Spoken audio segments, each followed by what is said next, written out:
Back for part 2 of WPSD's Local 6 Legal Line.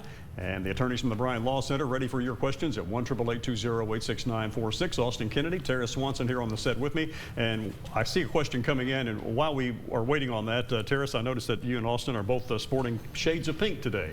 Yes, Dave. As it was mentioned earlier in the broadcast, of course, October is Breast Cancer Awareness Month. And we just wanted to show our support for all the survivors and the people currently going through breast cancer and any type of cancer, really. Remind everybody to get their do their monthly self-exams and get your yearly mammogram to make sure you're on top of things and protect yourself and your family.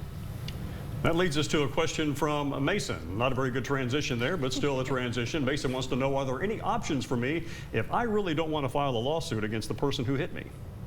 There are some options, and actually, you know, most personal injury cases don't go to trial. They don't go to lawsuit stage. So just hire a good attorney who knows what they're doing. If you don't want to file a lawsuit, you can still file a claim against the insurance company or your own insurance company, depending on the situation, and work a settlement out without ever going to court, without filing a lawsuit. Now, it may come to filing a lawsuit, but that's your decision. If you get to that point to where they're just not willing to settle with you and you don't want to go any further, you can definitely, you know, put the brakes on and stop it at that point. But call a lawyer, get a good assessment of your case, because it may be one that they don't even recommend filing a lawsuit on. So just call a good attorney, they can advise you, and like I said, most cases settle before the lawsuit is even filed, and if a lawsuit is filed, most of them settle before there's even a trial. So call a good attorney and get some advice on that.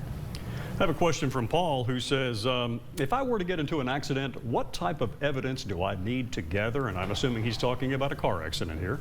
Well, I mean, evidence can be a lot of different things. That can be witness statements, police reports.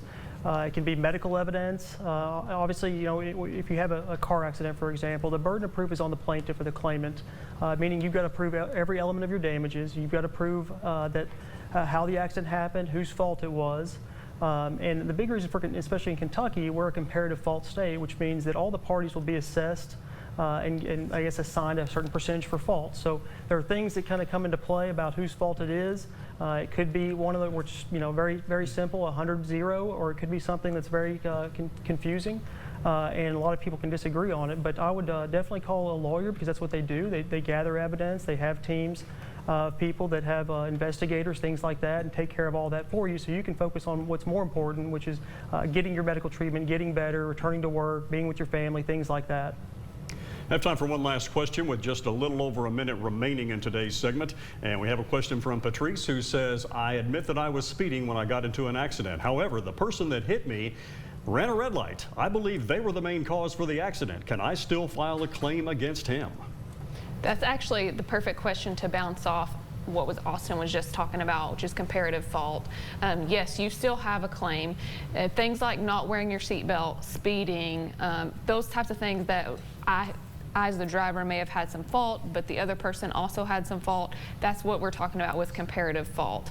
So your damages, the award that you receive may be decreased by the percent of fault that you were at, but if the other driver still was the main cause of the accident, then you still have a claim against them potentially. So it's really important to call a lawyer very soon after you get into an accident, so that they can assess those things for you.